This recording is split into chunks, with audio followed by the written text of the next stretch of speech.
Now we will start new chapter, that is solid state. Okay.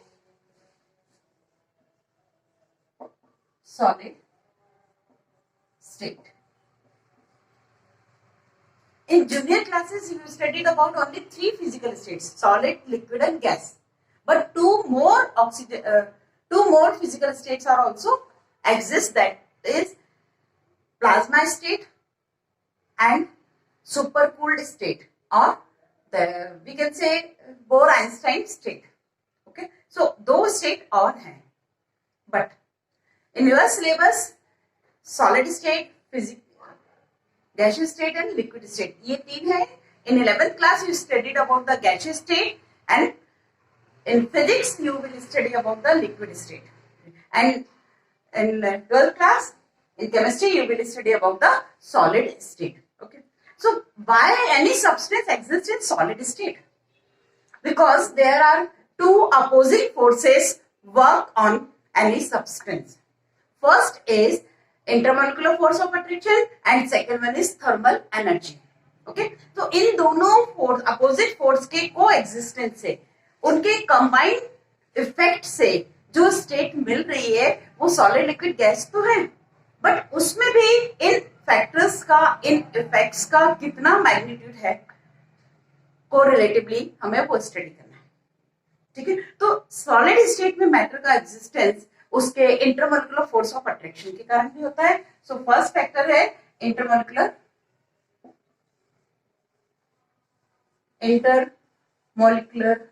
force of attraction, and second one is thermal energy. Thermal energy means ये दोनों opposite हैं. जितना ज्यादा force ज्यादा है, इसका मतलब है उसमें थर्मल एनर्जी कम है, क्योंकि थर्मल एनर्जी काइनेटिक एनर्जी को रिप्रेजेंट करती है एक तरह से. तो थर्मल एनर्जी ज्यादा है तो काइनेटिक एनर्जी ज्यादा है, तो kinetic energy means they move faster. जितनी ज्यादा काइनेटिक एनर्जी होगी उतना तेज वो भागेंगे, उतना उनके बीच में फोर्स ऑफ अट्रैक्शन ब्रेक होगा, तो टेम्परेचर प्रोवाइड करने से उनका ये इंटरमोलिकुलर फोर्स वीक होगा. ठीक है, तो थर्मल एनर्जी इनकी कम है और intermolecular force of attraction is high. That's why any substance exists in solid state. ठीक है, नेक्स्ट. सो सॉलिड स्टेट की आप कैरेक्टरिस्टिक की यदि बात करें, ठीक है, तो इनके कैरेक्टरिस्टिक के लिए हम एक कंपेयर कर लेते हैं. First we will discuss about the differences between solid, liquid and gaseous state.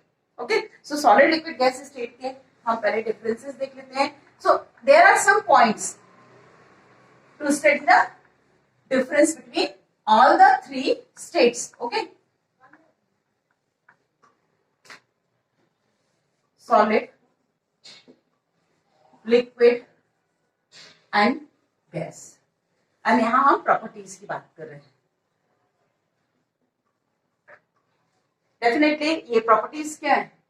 Obvious सी बात है, हम फिजिकल प्रॉपर्टीज की बात कर रहे हैं. ओके, सो फर्स्ट इंटरमोलिकुलर, हम फोर्स ऑफ अट्रैक्शन लिख लेते हैं. Force of attraction means intermolecular force of attraction. Okay, so solid है, इनमें बहुत ज्यादा होता है, strongest among all the 3 states. सबसे ज्यादा strong force of attraction solid में होता है, less as compare to solid, and here very less, बहुत ही कम. ठीक है, इनके बीच में बहुत कम फोर्स ऑफ अट्रैक्शन होता है. सेकेंड, इंटरमोलिकुलर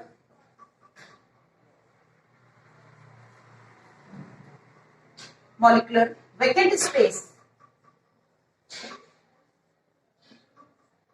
ओके, डेफिनेटली जब स्ट्रॉन्गेस्ट फोर्स ऑफ अट्रैक्शन है, इसका मतलब वो उसके जो कॉन्स्टिट्यूएंट पार्टिकल्स है, कॉन्स्टिट्यूएंट पार्टिकल्स इनके कुछ भी हो सकते हैं, मैटर के कॉन्स्टिट्यूएंट पार्टिकल्स कुछ भी हो सकते हैं, इधर आयंस और एटम्स और मॉलिक्यूल्स कुछ भी हो सकते हैं.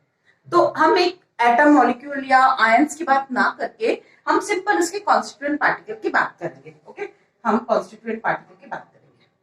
ठीक है, CP represent the constituent particles. Okay, so intermolecular force of attraction, तो because solid has strongest force of attraction, it means their molecules or their constituent particles are compactly packed, closely arranged. Okay, आप देखेंगे solid का जब भी अपन बात करते हैं तो हमें इस तरह से हम इस तरह का एक इमेज बना लेते हैं. ओके, एंड लिक्विड की यदि बात कर रहे हैं तो लिक्विड में ये ही पार्टिकल्स थोड़े दूर होते हैं. ओके, थोड़ा डिस्टेंस पे होते हैं. और गैस की भी बात कर रहे हैं तो गैस में ये पार्टिकल्स तो बहुत ही फार फ्रॉम ईच अदर, बहुत ही दूर दूर होते हैं. ठीक है, सो इंटरमॉलिक्यूलर फोर्स ऑफ अट्रैक्शन ज्यादा है इसलिए वो क्लोजली पैक है. It means intermolecular vacant space is very less. Okay, इनमें लेस, इनमें वेरी हाई, बहुत ज्यादा. ठीक है, इनके बीच में बहुत ज्यादा स्पेस होता है. Third, rigidity. रिजिड कितने हैं? रिजिड में डेफिनेटली जब स्ट्रॉन्ग फोर्स ऑफ अट्रैक्शन है तो ये बहुत ज्यादा कॉम्पैक्टली पैक्ड है, इसका मतलब ये रिजिड है. ओके, सो ये हाईली रिजिड है, इसमें very less and not applicable.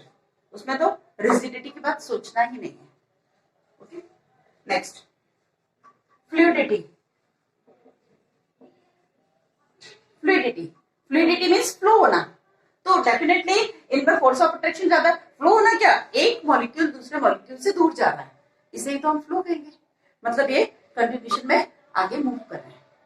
So fluidity, इसमें सॉलिड में फ्लूइडिटी नहीं मिलेगी. तो ऐसा अभी हम डिटेल में जाएंगे चैप्टर में तो आपको दो तरह के सॉलिड्स मिलेंगे. एक वो जिनमें फ्लूइडिटी बिल्कुल नहीं है, उन्हें हम कहते हैं क्रिस्टलाइन. और दूसरे वो जिनमें फ्लूइडिटी तो है बट वेरी स्लो, बहुत ही स्लो. ठीक है, तो बहुत स्लो होने का कैसे आपको एविडेंस मिलेगा? आप बहुत ही ओल्ड बिल्डिंग, मतलब 30, 40, 50 साल पुरानी कोई बिल्डिंग के विंडो पैन्स जब आप ऑब्जर्व करेंगे तो उसमें जो ग्लासेस लगे होते हैं वो ग्लासेस नीचे से धीरे धीरे थिकर होने लगते हैं. ठीक है, क्यों? क्योंकि विंडो पैन ऐसा लगा हुआ है, ग्रेविटी की वजह से नीचे की तरफ में ग्लास जो है वो फ्लो करेगा. ठीक है, तो उसकी फ्लूइडिटी, उसका फ्लो का रेट जो है, फ्लोइंग रेट जो है वो बहुत ही कम है.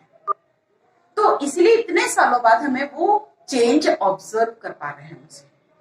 ठीक है, तो बहुत ही कम फ्लूइडिटी है, इसलिए हम उसको नेग्लिजिबल फ्लूइडिटी की बात कर रहे हैं. So fluidity not found but exception. Okay, except in amorphous solid.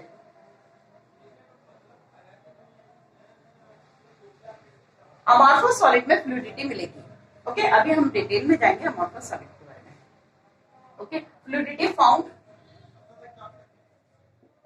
इसमें मिलती है बट एक सर्टेन लिमिट तक मिलेगी. सपोज आपने 100 ml वाटर, ठीक है, किसी एक कंटेनर में जो पैक था उसमें 100 ml वाटर था, आपने फ्लोर पे उसे गिरा दिया तो वो कहां तक फ्लो करेगा? एक लिमिट तक ही वो फ्लो कर पाएगा. ठीक है, कुछ दूर तक ही जा पाएगा. बट यदि आपने 100 ml एक गैस, ठीक है, किसी एक बॉटल में था, उसे आपने रिलीज कर दिया, उसका कैप रिलीज कर दिया, तो आप देखोगे उसकी जो गैस है, सपोज आपने कोई ऐसी गैस ली जिसकी ओडर है, उसमें कोई ओडर है या पंजेंट है या बहुत अच्छी प्लेसेंट ओडर है, तो आप उसे जैसे ही रिलीज करेंगे तो आप देखेंगे हर एक कॉर्नर तक उसकी खुशबू जाएगी, है ना. आप उसकी स्मेल फील कर सकते हो. इवन नेक्स्ट रूम तक भी आपको मिल जाएगी, उधर भी मिल जाएगी. इसका मतलब उसमें फ्लूइडिटी की रेट बहुत ही हाई है. ओके, सो हाईली फ्लो. ठीक है, गैसेस आर हाईली फ्लो, उसमें बहुत ज्यादा फ्लूइडिटी मिलेगी. क्लियर है? अभी ये पॉइंट्स थे. Next point, fifth point, shape. Okay,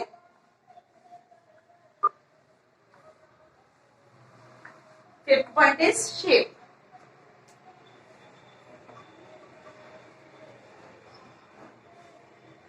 Though solids has strongest force of attraction, कोई भी एक सॉलिड बहुत ही स्ट्रॉन्ग फोर्स ऑफ अट्रैक्शन उनके कॉन्स्टिट्यूएंट पार्टिकल्स के बीच में है, तो डेफिनेटली वो बहुत टाइटली पैक है, मतलब उनमें फ्लूइडिटी भी नहीं है, उनमें रिजिडिटी है।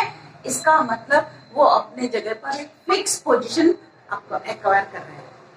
तो डेफिनेटली जब सबके पोजीशन फिक्स हो रही है तो शेप भी फिक्स, मींस इसकी ज्योमेट्री जो होगी वो डेफिनेट होगी। क्लियर? लिक्विड की ज्योमेट्री की यदि बात कर रहे हैं, लिक्विड की शेप की बात कर रहे हैं, तो इसका शेप कंटेनर के शेप के अकॉर्डिंगली चेंज होगा। ठीक है, कंटेनर के शेप के अकॉर्डिंगली चेंज होगा। सपोज आपने इस कंटेनर में 500 ml वाटर लिया, ओके, सो इसका शेप, यहां तक पानी भरा हुआ है इसमें, तो इसका शेप ये वाला शेप मिलेगा आपको, ये वाटर का शेप मिल रहा है। ठीक है, बट यदि आपने यही चीज वही 100 एक सिलेंडर में यदि आपने 500 ml रखा तो उसका शेप ये मिलेगा। ठीक है, उसका शेप ये मिलेगा। इसका मतलब लिक्विड जो है उनका shape according to container shape होता है। Okay, according to container's shape. ठीक, गैस में सपोज आपने इस कंटेनर में गैस फिल की, ठीक है, इस कंटेनर में गैस फिल की, और इसे आप डेफिनेटली किसी भी गैस को कंटेन करना है तो क्लोज कंटेनर तो लेना ही पड़ेगा आपको, तो यहां पर आपने ये क्लोज कंटेनर ले लिया। ठीक है, इसे भी आपने क्लोज ले लिया, ये भी क्लोज कंटेनर है। ठीक, अब शेप देखिए, इसमें यदि आपने गैस फिल की, सपोज आपने 50 ml गैस यहां पर फिल की, तो उसका शेप यही होगा, यहां पर उसका शेप बिल्कुल एग्जैक्टली यही मिलेगा। इसका मतलब किसी भी गैस के यदि शेप की आप बात कर रहे हैं तो वो कंटेनर का शेप ले लेगा पूरा। वाटर तो यहां तक फिल हुआ था तो उसने सिर्फ ये वाला शेप ऑक्यूपाई किया था, है ना, वो ये शेप पोजेस कर रहा था वाटर लिक्विड, लेकिन जो गैस होती है, गैस कंटेनर के शेप जैसे होती है। So same as container shape. ठीक है, कंटेनर के शेप के जैसा ही इसका शेप होगा। Next 6th point, volume. Okay, volume, 6th point is volume. आप सॉलिड के वॉल्यूम की बात कर रहे हैं तो सॉलिड का वॉल्यूम तो डेफिनेट होता है। एक सॉलिड ही तो वो स्टेट है जिसे हम डायरेक्टली इसका वॉल्यूम ले सकते हैं। यदि आपको लिक्विड या गैस का वॉल्यूम लेना है तो डेफिनेटली बिना कंटेनर के आप ले नहीं सकते। ठीक है, बिना कंटेनर के नहीं ले सकते आप। ठीक है, तो यहां पर हम इसकी सॉलिड का यदि वॉल्यूम ले रहे हैं तो ये वॉल्यूम डेफिनेट होगा। क्यों? क्योंकि फोर्स ऑफ अट्रैक्शन इतना ज्यादा है कि वो पार्टिकल जो उसके कॉन्स्टिट्यूएंट पार्टिकल्स है वो अपनी जगह से हिल भी नहीं पा रहे हैं, मूव भी नहीं पा रहे हैं, कि थोड़ा सा डिसलोकेट हो जाएंगे या थोड़ा दूर चले जाएंगे तो उसका अपना वॉल्यूम फैल जाएगा, या पास आ जाएंगे तो कम हो जाएगा। ओके, सो इसका वॉल्यूम डेफिनेट टेम्परेचर और प्रेशर पे डेफिनेटली होगा, कांस्टेंट टेम्परेचर प्रेशर पे ना, तो वॉल्यूम क्या हो जाएगा?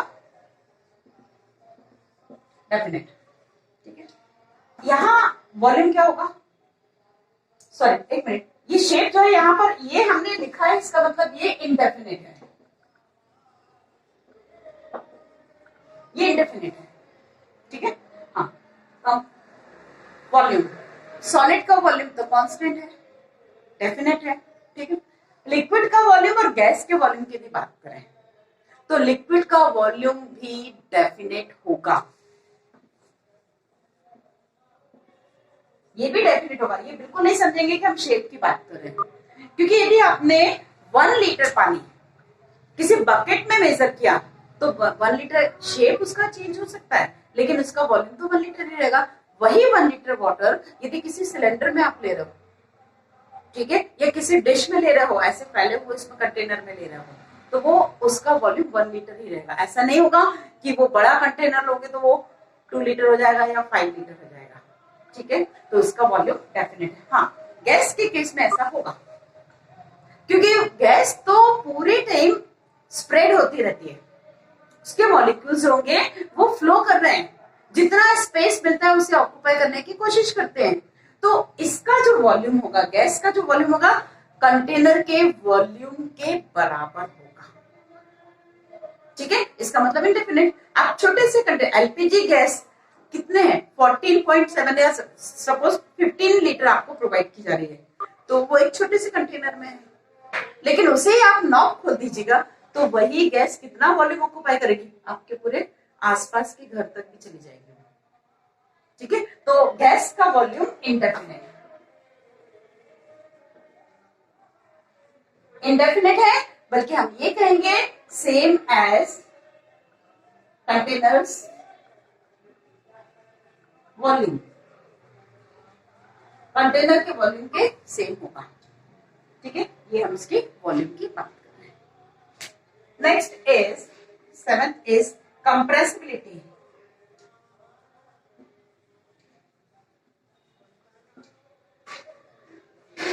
Solids have strong force of attraction, means they situated as close as possible, ठीक है, बहुत ज्यादा क्लोज है, ये एग्जिस्ट कर रहे हैं, तो डेफिनेटली इनके बीच में वैकेंट स्पेस तो बहुत कम है, या नहीं के बराबर आप सोच रहे थे, तो हम उसे कंप्रेस कैसे कर सकते हैं, वहां तो प्लेस ही नहीं है।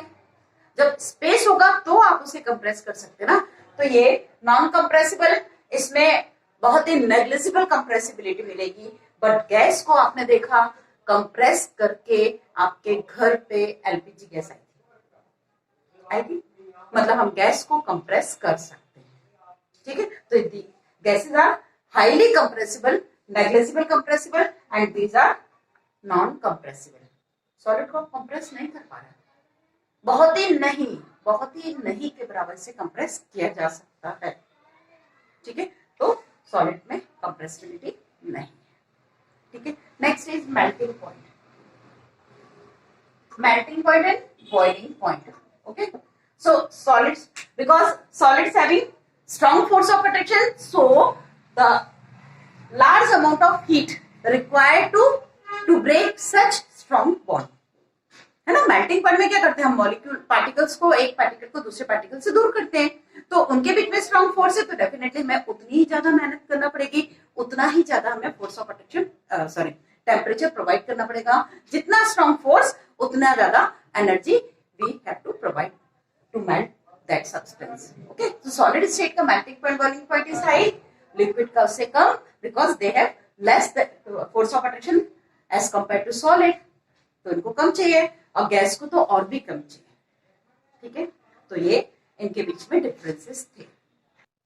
On the basis of arrangement of constituent particles, solids are classified in 2 categories, basically 2 category मिलेंगे आपको, ओके। सो हम ग्राउंड क्या ले रहे हैं क्लासिफिकेशन का, arrangement of constituent particles, okay, on the basis of arrangement of constituent particles, okay। So first is crystalline, solid, and second is amorphous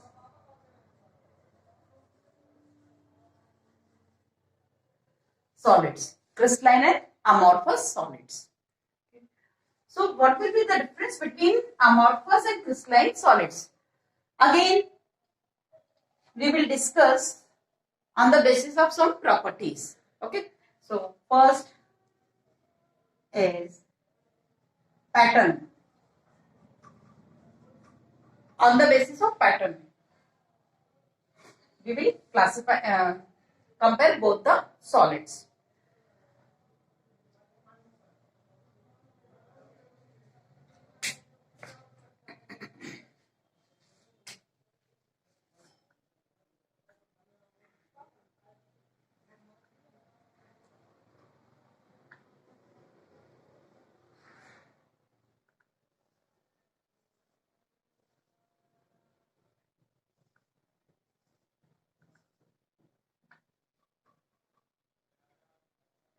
black, blue, black, blue, black, blue.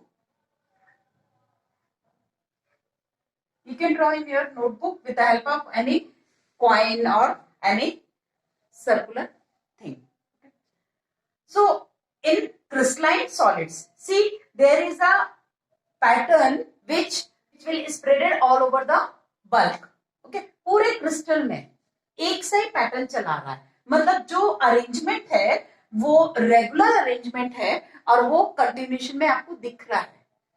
कहीं पर उस arrangement को टूटता हुआ नहीं देख रहे हैं या मिसमैच होता हुआ नहीं देख रहे हैं। तो ये जो अरेंजमेंट है ये थ्रू आउट द बल्क आपको एक सा ही मिलेगा। ठीक है, so these are the, suppose we will discuss about the ionic solid. Okay, हमने NaCl का एग्जांपल लिया। जनरली अपन सॉलिड में, आयनिक में NaCl, हर जगह NaCl को डिस्कस कर लेते हैं। ओके, सो NaCl हमने लिया। So this is cation, anion, cation, anion, cation, anion. Okay, so sodium and chloride, इसे हम इससे रिप्रेजेंट कर रहे हैं और इसे ब्लैक से रिप्रेजेंट कर रहे हैं। क्लियर है?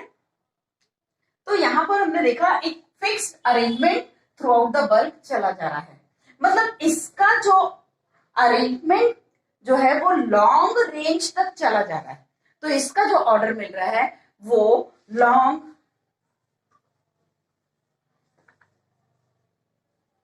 रेंज ऑर्डर है। इसका ऑर्डर कैसा है? लॉन्ग रेंज का ऑर्डर है। Okay, but in case of amorphous solid, suppose यहां पर हमने देखा एक ऑर्डर मिल रहा है। ठीक है, ये ऑर्डर मिल रहा है।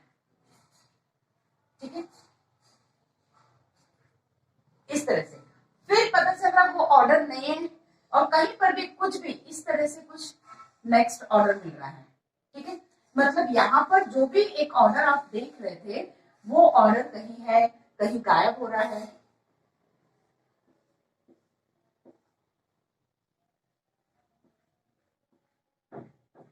डेफिनेटली हम ये क्या पैटर्न शो करना चाह रहे हैं? मान लीजिए एक एनायन है तो उसको सराउंड किए हुए कैटायन, या एक कैटायन है तो उसको सराउंड किए एनायन है। वैसे ही कुछ यहाँ पर भी मिल सकता है। ये different solids having different constituent. Okay, but in case of amorphous, this order बहुत शॉर्ट पीरियड के लिए मिल रहा है आपको, है ना? बहुत थोड़ी सी जगह ऑर्डर मिल रहा है, फिर ऑर्डर गायब हो रहा है, फिर ऑर्डर आ रहा है, फिर ऑर्डर गायब हो रहा है। इसको बोलते हैं हम शॉर्ट रेंज ऑर्डर। ये अमॉर्फस की खास बात है कि इसमें रेगुलर पैटर्न नहीं मिलेगा, मींस इसका जो पैटर्न है वो रेगुलर है। एक जो रिपीटेशन हो रहा है वो रेगुलर चला जा रहा है और इसमें जो अरेंजमेंट है वो इरेगुलर है। इसमें इरेगुलर अरेंजमेंट होता है। ठीक है, ये अमॉर्फस सॉलिड है। मींस कहीं वो पैच दिखा फिर गायब हो गया, फिर पैच दिखा फिर गायब हो गया। मींस आप इमेजिन कर सकते हैं कि असेंबली हॉल में आपका जो अलाइनमेंट होता है, आपका जो अरेंजमेंट होता है या आपकी जो पोजीशन होती है वो इस तरह की होती है, सिस्टमेटिक, डेफिनेट। और पूरे जितने भी बच्चे असेंबली अटेंड कर रहे हैं वो सब एक ऑर्डर में ही अरेंज हो रहे हैं। हो सकता है एक बॉयज की लाइन, फिर एक गर्ल्स की, फिर एक बॉयज की, फिर एक गर्ल्स की। मीन्स यदि हम इसे देखें तो वो हमें एक सा पैटर्न कहीं तो मिल रहा है, किसी जगह तो मिल रहा है। या हम देखते हैं कि 12th क्लास के बच्चे यहाँ है, फिर 11th है, फिर 10th है, कुछ भी एक पैटर्न तो फॉलो हो रहा है और वो पूरे में हो रहा है एक साथ।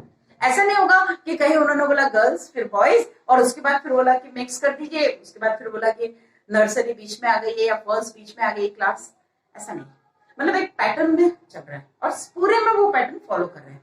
बट यहाँ पर क्या हो रहा है, मान लीजिए आपको ब्रेक टाइम की बात कर रहे हैं, है ना? तो असेंबली में तो आप सिस्टमेटिक खड़े हुए थे, डिसिप्लिन में थे, लेकिन जब आपको ब्रेक दिया जाता है तब आप बहुत ज्यादा इनडिसिप्लिन होते हैं। मींस यदि हम ऊपर से ऑब्जर्व कर रहे हैं फ्लोर से और आपको सबको ग्राउंड पे बोल दिया कि आप जाइए, फ्री हो, आप गेम लीजिए या कुछ भी करिए, आपको फ्री छोड़ दिया, आप क्या करेंगे? यहाँ कुछ बच्चों का ग्रुप मिलेगा, थोड़ी दूर पे कुछ बच्चों का मिलेगा, फिर कुछ स्टूडेंट्स वहां खड़े हुए हैं। तो इस तरह से ये पैचेस टाइप जो दिख रहे हैं, है ना, मतलब है तो ग्रुपिंग, गैदरिंग तो है, बट वो गैदरिंग कोई रेगुलर नहीं। हो सकता है किसी ग्रुप में 5 स्टूडेंट्स दिख रहे हैं, दूसरी जगह देखेंगे हो सकता है वहां 3 ही स्टूडेंट्स हैं, कहीं देखेंगे वहां 10 स्टूडेंट्स का ग्रुप दिख रहा है, कहीं 15 का दिख रहा है, मीन्स ये ऑर्डर है वो सिस्टमेटिक नहीं है, डिसिप्लिन्ड नहीं है, वहां पर हमें गैप भी मिल रहे हैं। ठीक है, तो ये क्या हो जाएगा, अमॉर्फस का स्टेट हो जाएगा। क्लियर हुआ? आप देखेंगे जो हम टाइल्स लगाते हैं, टाइल्स एक सिस्टमेटिक पैटर्न में चली जा रही है ना, उनका एक ऑर्डर है, अब वो लॉन्ग ऑर्डर रेंज मिल रहा है। क्लियर है? तो वो इसका एग्जाम्पल होगा, उस अरेंजमेंट की बात कर रहे हैं। क्लियर हुआ? अब ये जो अमॉर्फस सॉलिड है, अमॉर्फस सॉलिड का वो स्पेसिफिक पार्ट जहां ऑर्डर मिल रहा है उसे हम क्रिस्टलाइट कहते हैं। क्या कहलाएगा? ये कहलाएगा क्रिस्टलाइट्स, ये क्रिस्टलाइट्स कहलाएंगे।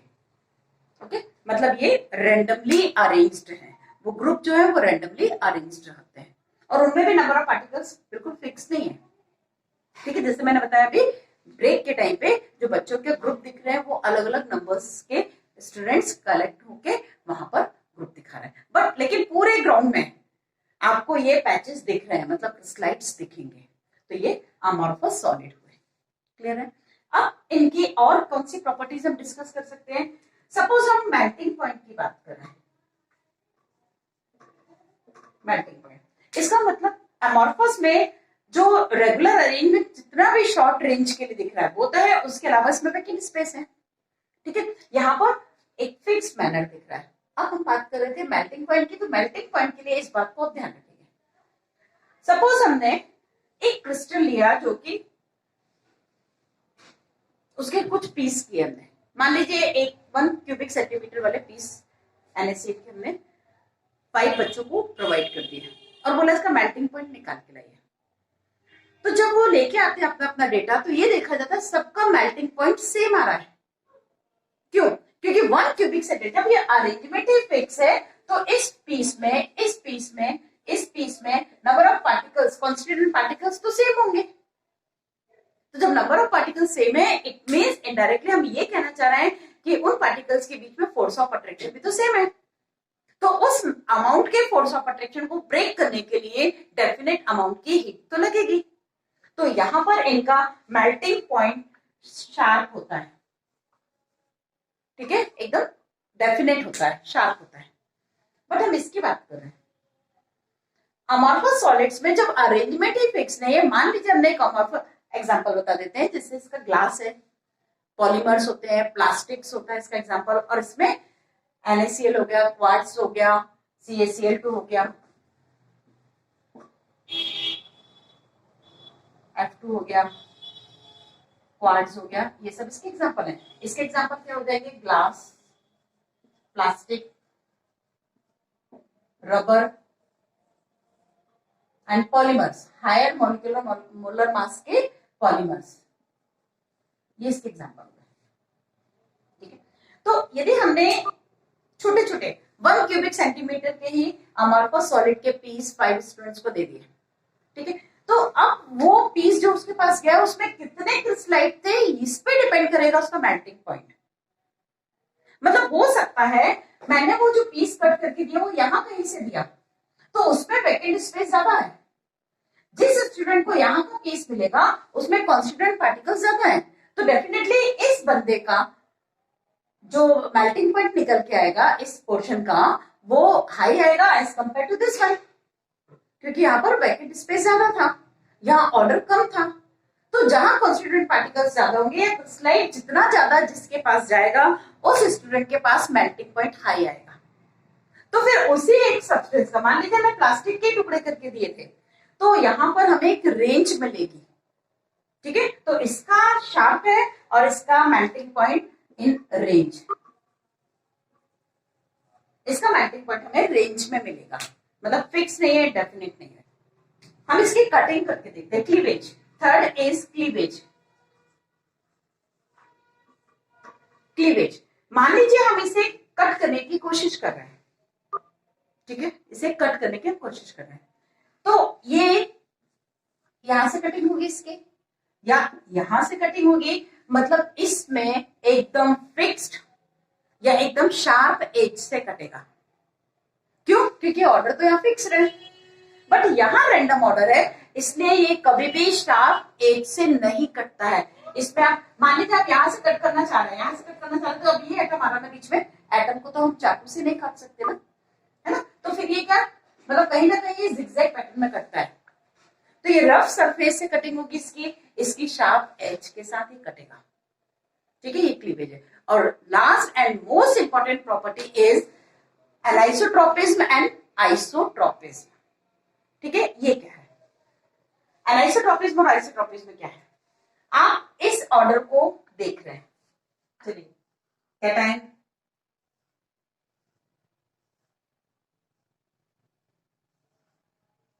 ये मैंने कैटायंस अरेंज कर रखे हैं, ओके।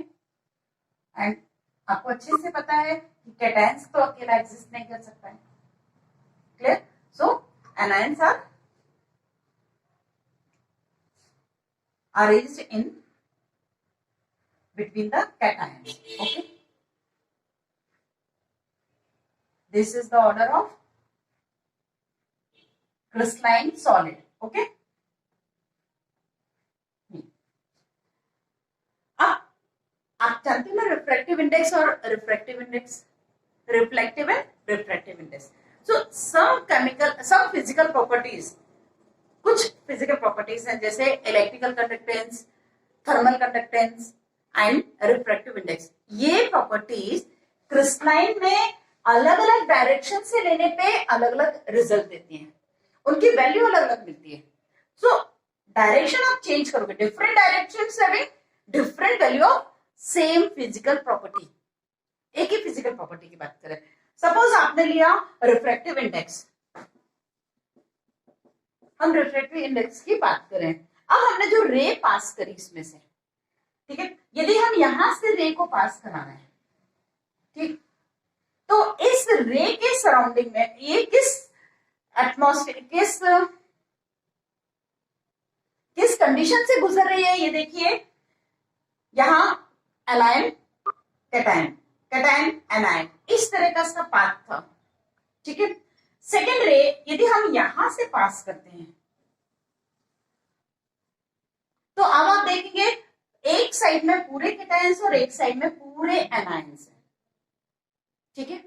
तो इन कैटायन और एनायन का अपना एक इफेक्ट होगा, ठीक है। यदि हम इसे यहां से पास करते हैं, ठीक है, यहां से पास करते हैं तो कुछ और वैल्यू मिलेगी। आपने अभी यहां से पास की थी, अब आप इसे यहां से पास करिए तो जिस तरफ कैटायन थे अब उसके अपोजिट कैटायन मिल रहे हैं, ठीक है। तो इससे क्या हो रहा है, उसके वैल्यू में चेंज आएगा।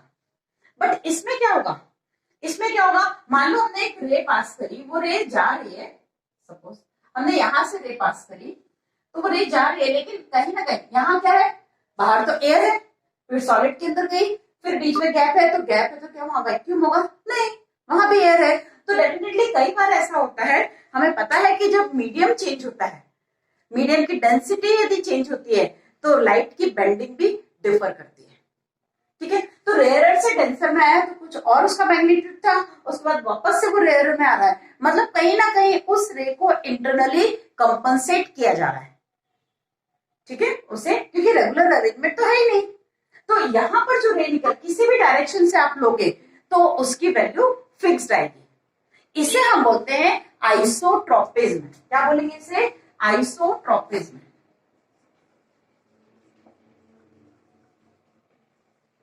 आइसो मीन्स एक सा। तो कहीं भी किसी भी डायरेक्शन से आप इलेक्ट्रिकल कंडक्टेंस देखेंगे उसकी, या थर्मल कंडक्टेंस देखेंगे, या फिर रिफ्रैक्टिव इंडेक्स देखेंगे, तो वो हर डायरेक्शन से सेम वैल्यू देगा। बट इसके केस में ये अलग अलग डायरेक्शन में इनकी वैल्यू डिफर करेगी। बस सिंपल सी बात है, क्योंकि इसमें लॉन्ग रेंज ऑर्डर है, इसमें शॉर्ट रेंज ऑर्डर है, इसमें रेगुलर अरेंजमेंट है, इसमें इरेगुलर अरेंजमेंट है, इसलिए इसे हम क्या बोलेंगे, ये आइसोट्रोपिज्म था, इसे हम बोलेंगे एन आइसोट्रोपिज्म। ये क्या है, एनाइसोट्रोपिज्म, और ये है आइसोट्रोपिज्म। इसे बिल्कुल ध्यान रखिएगा, ये इनके बीच में मेन डिफरेंस था।